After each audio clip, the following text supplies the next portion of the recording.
Hello, I'm Miss Carla, and I am at home, of course, and I am about to make cookies, and I wanted to show you how I'm going to do it. These are called, you might hear Oliver and Charlie in the background. Those are my cats. They would like me to pay attention to them right now. See, this is Charlie. I'll show you. Hi, Charlie. Charlie doesn't like it when I'm recording myself and she's not in the video. Say hello.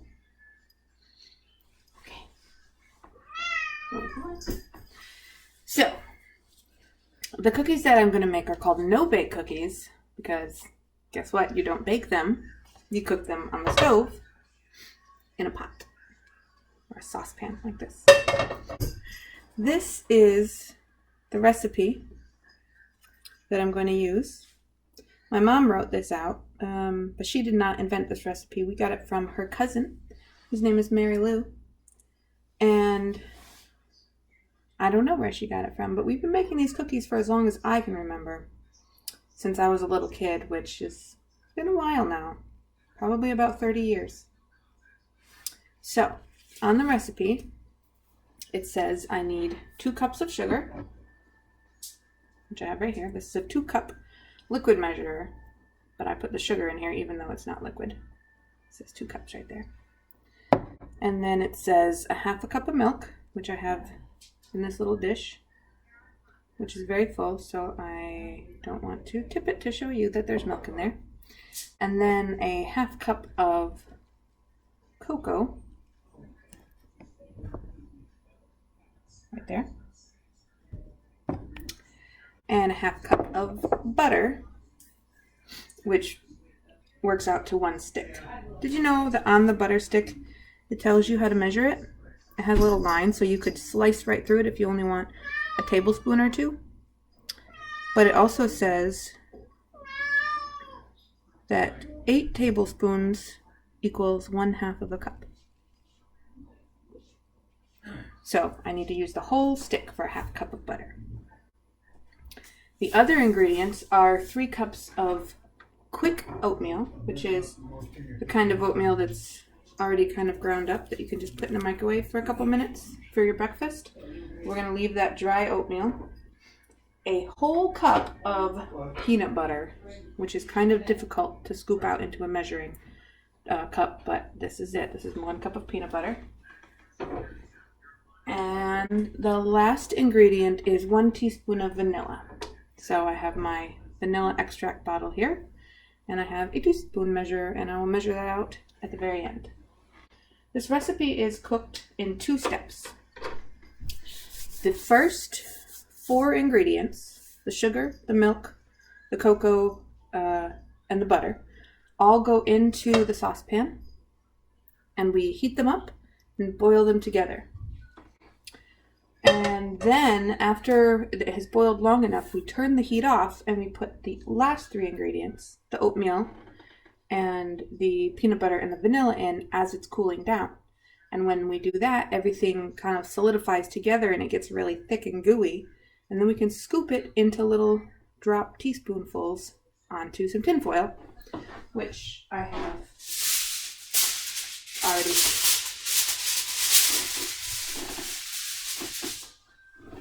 already set out on the table.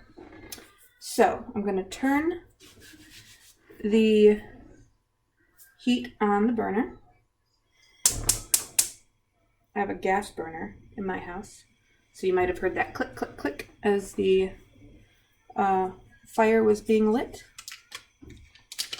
And I'm going to put the butter in here. I always put the butter in first to give it a chance to start softening, because that's, in order for this whole thing to turn into one liquid that can be boiled together, this butter needs to be softened from the hard stick into melted liquid. So I'm going to put that in first and let it start to melt, which happens very fast. It's already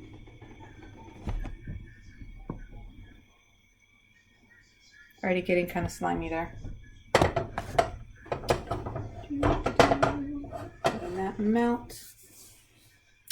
The reason we don't have to bake these cookies is because they're made more like you would make a candy. If you've ever made caramel or peanut brittle, those kinds of things are made by heating sugar up to the right temperature so that when it cools down, it becomes a certain kind of stiffness. And there are different levels that depend on how hot the sugar gets before it cools down. And if it gets to some temperatures, when it cools down, it becomes gooey like caramel. Other temperatures, I believe when it gets hotter than that, I don't want it to boil yet. When it gets hotter than that, before it cools down, it will turn solid and brittle like peanut brittle. So in this case, we only want it to get kind of gooey. And of course, the peanut butter and the oatmeal also help to firm the cookies up at the end. But this is actually more like making candy than it is like baking cookies. All right, the butter is almost all the way melted. So next, I'm going to go ahead and pour the sugar in. The whole thing. The sugar will very quickly turn into liquid first. Did you know that sugar, it feels almost like a powder when you get it out of the bag or whatever container it's in.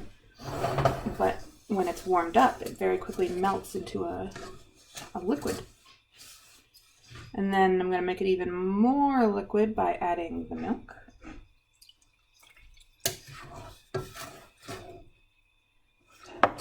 Stir this together and make sure everything's all liquidy. No more solid bits, no more sugar powder, and no more hard butter stick. And then I'm going to add the cocoa, which is just a little easier to melt in or to mix in if everything's already liquidy.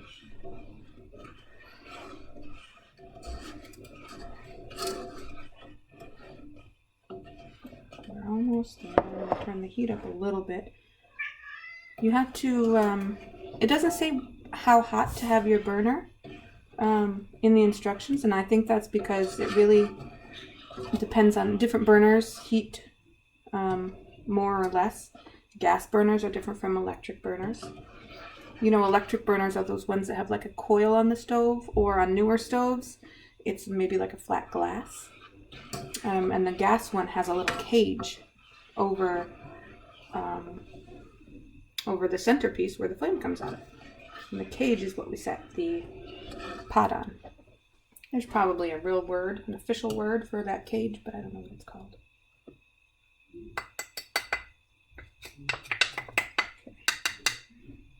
Now I've got the cocoa in here and I'm mixing that all up, and it's starting to look chocolatey, which is good.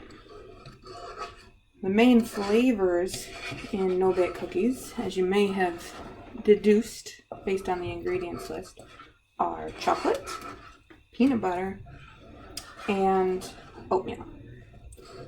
In my experience, the oatmeal, you don't really taste it so much as it adds a certain texture, because everything is so chocolatey and peanut buttery that you don't really notice oatmeal flavor like you would in oatmeal cookies.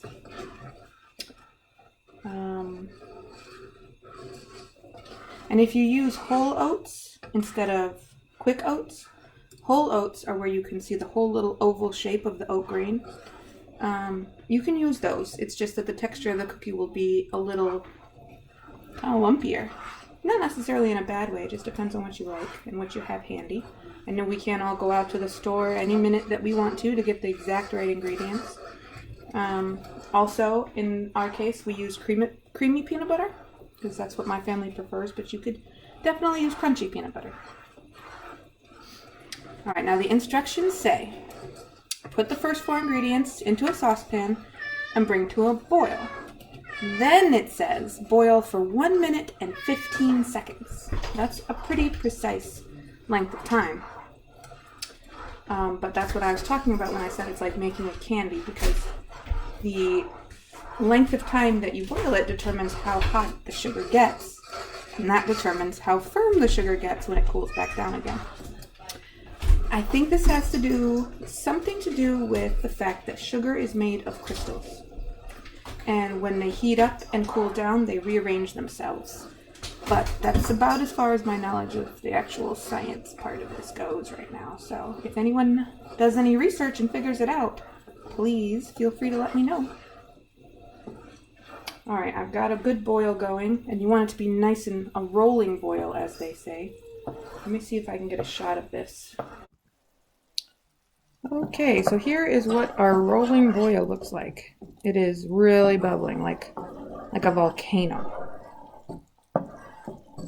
And because it is so hot and boiling so much, we have to keep stirring it because we don't want any weird lumps or anything to stick to the bottom or the sides of the pan. So I'm going to keep stirring, and I've set the timer on my microwave for 1 minute and 15 seconds, just like the instructions say. And please don't mind my dirty stovetop, but this is what I was talking about when I said there's a flame with a cage over top. See that blue flame? Blue flame is very hot. All flame is hot, of course, but blue flame means it's really hot and it's going to cook this sugar really efficiently. All right, the timer is about, there it goes. So the next instruction is to turn the burner off. I'm taking it off the heat. Now in my case, since the burner is a flame, when I turn it off, it cools down right away. Whereas an electric burner, you would actually remove it from the burner to a cooler spot on the stove. Then, after I've got the heat turned off, I'm going to put these last 3 ingredients in. And the first one I'm going to put in is the peanut butter. And I do it in this order because the peanut butter is the gooeyest of the ingredients. And it needs to be incorporated really well. Incorporated just means mixed in. So it needs to be mixed in really well. And by doing it first, I'm doing it when everything else in the pot is already still very hot. It hasn't cooled down very much yet at all. So I'm stirring it, and I've got this big lump of peanut butter, and as I stir it, it's starting to melt almost like the butter did and ooze around inside the pot, and I'm stirring it until I get everything kind of mixed in and it's all the same consistency, the same texture and thickness, and you can't really see that lump of peanut butter anymore. So I'm stirring that in. It's almost there, and now as it's getting stirred in more, I can stir faster because I have less of a risk of splashing the peanut butter around. I certainly don't want to splash these hot ingredients around. Then I'm going to put that 1 teaspoon of vanilla in. I'm just going to hold it over the pot and pour right into my 1 teaspoon measure and tip it in. Then I'm going to put that lid right back on the vanilla so it doesn't spill. Stir that in real quick, and then the last ingredient is the oatmeal. So right now I've got like a really nice gooey sloppy mixture in here, and the oatmeal is going to help firm it up. It's also going to, the more I stir it, the more it will cool down. And remember I said everything cooling back down is what helps it harden into more of a cookie consistency, a cookie thickness or texture. So I'm stirring the oatmeal in now, and I gotta be careful not to splash it all over the place because oatmeal is not as powdery as flour, of course, but if you're not careful, you can end up with oatmeal all over your stovetop. I've definitely done that before. So I'm stirring the oatmeal in. It's all getting coated in the chocolate gooey stuff. It's beautiful and delicious looking, but it's still quite hot. So I'll still have to be careful. Now it's all pretty much the same color. See? Gooey. And then the last step really, is to take this over to our foil station and scoop it out onto the foil. Alright, I moved as quickly as I could because I don't want this to cool too fast or I'll just have a big, hard lump of cookie stuff in my pot, and I want to get it onto the foil before that happens. See, now when I scoop it, it stays pretty hard. It's still a little gooey, so I can't just, fling it around. But if I want to control how it comes off the spoon, I can use a second spoon to scoop it gently onto the tinfoil. And this is going to make us quite a few cookies, so I gotta move quickly so that it doesn't get all hard before I get it all onto the tinfoil. Then it will take a little bit more time to cool, but not a lot more time. And then it'll be ready to eat. And we have had plenty of times over the years where this has not gone as we planned. Maybe we boiled it for too long and it got too hard and too dry. Or we didn't boil it long enough and it was too gooey and didn't want to turn into cookies. And you kind of had to eat it with a spoon. Still delicious, but not exactly a cookie. Or sometimes when it didn't want to cool down fast enough or it was a little bit too runny, we would put it on the tinfoil and then we would put the tinfoil on a cookie sheet, and then we would put the cookie sheet in the freezer to help it cool down faster and get firmer. Of course, we didn't want to freeze them icy solid. We just wanted them to get nice and firm quickly so that they could be good cookies. Sometimes things don't go right when you're cooking or baking, and that's fine. You always learn from mistakes. And usually they're not so bad that you can't still eat what you made. Sometimes it just may not be quite as beautiful or taste exactly how you thought it was going to. I have to get myself another strip of tinfoil because I only got one piece out and it's made more cookies than I realized it would. This is my tinfoil box. Pretty small one. Did you know that tinfoil boxes have a little serrated edge? That means a jagged edge. And you can use that to tear the foil right off the box. You don't have to use scissors. Pretty convenient. Usually wax paper and saran wrap or plastic wrap also have those little teeth on the edge. Also, in case you didn't know, I'm calling this tinfoil most of the time, but it's the same thing as aluminum foil. Tin is just a simpler way of saying aluminum.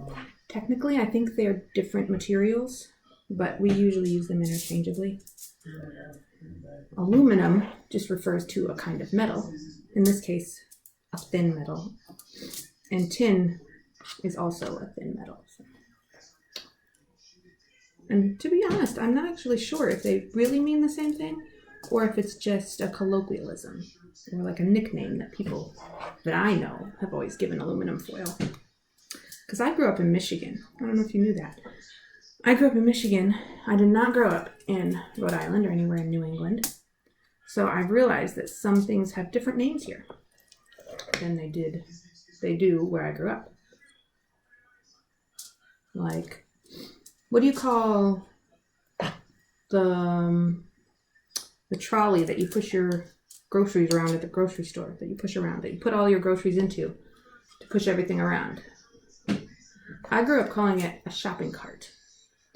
But I've heard people here call it a shopping carriage. And in South Carolina, where I used to live, they call it a buggy. And I think that's really interesting how we came up with different names to refer to the same thing. This is already starting to get pretty dry, which is a good thing because that means I cooked it long enough and it wants to firm up into cookies. But it also means I have to keep moving quickly. I'm almost done too.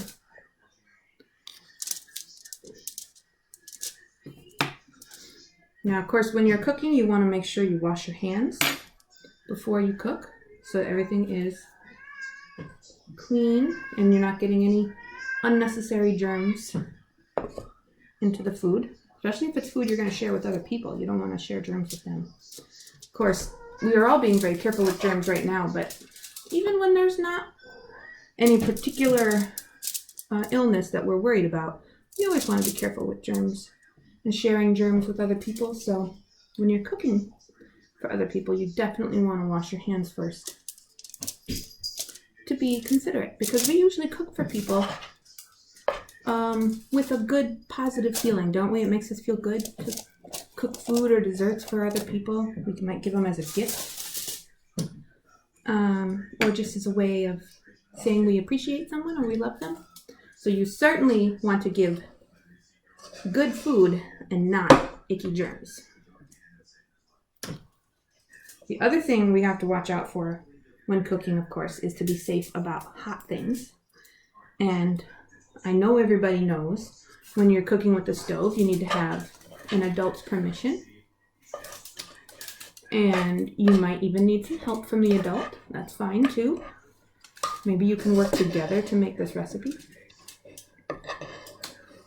We want to always be considerate of everyone in the house and make sure that we're following all of the rules in our home too. So make sure you're checking with an adult before you're trying a recipe like this or anything else that you might be interested in trying. All right, I'm going to turn this camera around. I have finished laying the cookies out, and I'm going to turn it around so you can see all my beautiful no-bake cookies. All right, here they are. Look at that. 3, 6, 9, 12, 15, 18, 21, 24, 27. Oh, there's an extra one in there. 28, 29, 30, 31, 32, 33, 34, 35. 35 cookies in this batch. That's a lot of cookies for one pot of ingredients. And there's my saucepan. It's almost totally empty because I scooped everything out. All right, I hope you enjoyed this video and that maybe you'll try to make these if you have the time and the ingredients and the permission. All right, everybody. Oh, one more thing. Before I put my saucepan on the table, I put this cute kitty pot holder underneath it because that keeps it from damaging the wood of the table. Because that pot was very hot when I took it off the oven. So if you're setting the pot down other than anywhere that's not a burner, you might want to put a pot holder underneath it or a trivet. Bye-bye. Have a good weekend.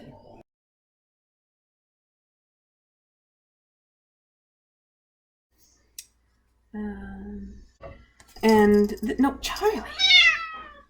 A certain kind of stiffness. Stiff. Oh, I think I can turn my camera. Can I do it mid-video?